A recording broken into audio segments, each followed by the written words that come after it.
Kwentong lalabog muna tayo mga paps, no? Dito na tayo sa Valenzuela. Papunta na sana tayo sa first booking natin sa drop-off niya kasi nakuha ko na siya actually. Hindi ko lang nakuha yung video papunta. Yan, no? Dito na tayo sa Valenzuela. So, ito yung ano, no? So, first booking natin. Ito, yung mga noodles. So, 10 balot lang ng noodles. Magkano lang? Mga ano yata to? Dried noodles. So, 10 balot lang siya eh. Tsaka medyo maluwag pa. Yan ah. Yan yung pabrika nila, no? So, hindi ko na-videoan yung pagpunta ko dyan. So, yung bigay dun is, ano eh, 400 pesos. So, okay din naman. Papuntang QC lang din siya. 400 pesos. No? Ito yung mga rider natin, no? Move It, Lala Move, Joyride, sari-sari na. Sabay-sabay na yan, no? Kaya nag-iisip din ako na ipasok to sa Grab. So, ngayon, no, papunta ulit ako ng Malabon. So, parang umiikot ako. Dahil yung second booking ko, dito lang siya sa, sa Malabon. Kaya eto na yung ano natin, second booking. Pero pareha siyang papuntang QC. So, binalikan ko na lang kahit mga 4 kilometers pa yata yung ano, yung layo. So, binalikan ko na lang yung. So, eto no. Ito yung ano, ito yung pick-up location natin. Second booking tayo, no.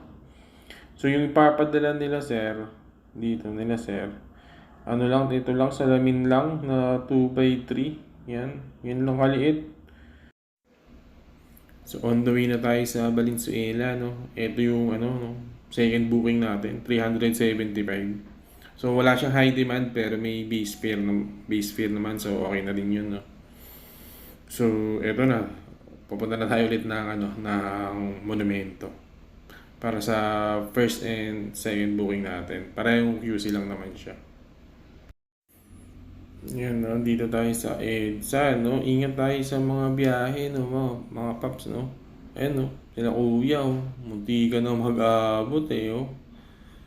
Buti na lang, pareho silang nakapreno. Pero pareho silang walang signal light.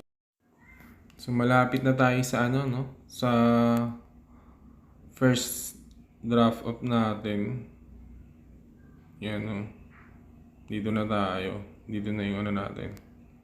First drop off. So, baba lang muna natin yung mga item nila ate. So, 400 pesos siya. Naibaba ko na yung item nila ate. So, 400 pesos. Ito na lang natira, no? Yung salamin. Yung i-drop na lang natin siya sa ano, sa second location natin. Second drop off natin. So, sakto lang yung binigay nila ate, 400 pesos lang. So, tara. Second na tayo, second location.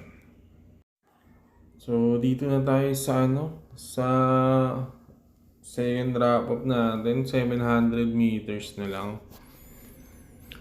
Ito, no, ang problema dito, no, sabi ng gwardiya, hindi daw dito yung daan. Sa Commonwealth daw yung daan. So, patay tayo na ito, no? Mapapalayo tayo. 700 meters na lang siya. So, try pa rin natin, no? Kung makakalusot dun sa, ano, sa kabilang gate. Pero sabi ni Kuya, sa Commonwealth daw ang daan, eh. Mapapalayo tayo nito. So, try daw natin, no? Kung papayagan tayo dito sa pangalawang gate. Mga paps, pinaikot nga tayo dito sa Commonwealth. Grabe, mga 4 kilometers din yung layo nito. Dito daw talaga yung daan. Hindi raw sila nagpapadrop doon. Grabe, hindi naman tayo pupunta sa subdivision nila kung walang nagpa-deliver sa mga member nila, eh.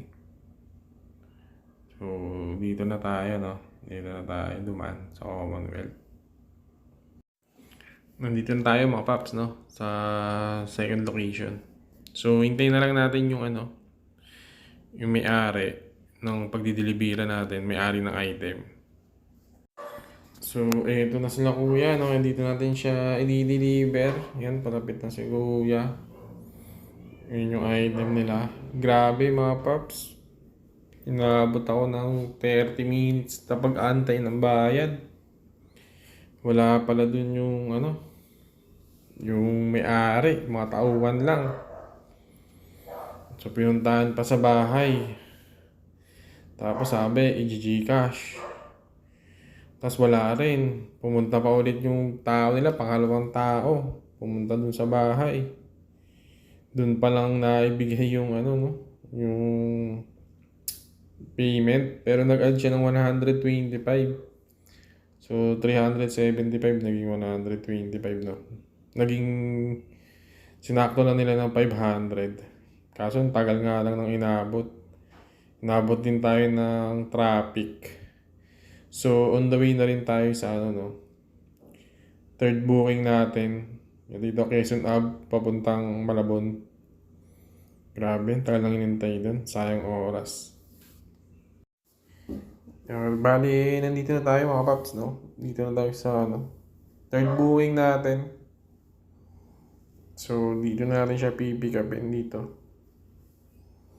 Yan, sa Quezon Ave. Bali, medyo madami raw to. 20 rolls ng papel. So, tingnan natin kung magkakasya. Bali, ito mga paps, no? Yung papadeliver nila, 20 rolls. Ng mga papel daw to. So, yung iba dito ko na lang nilagay sa likod. Okay na daw siya. Tapos ito, inapunta tayo ng ulan. Bali, meron na tayong nakuwang fourth booking eh. Papunta rin ng papuntang Balintawak. So, nakuha na natin. Hindi ko lang na-video yung pagkuha dahil umuulan na.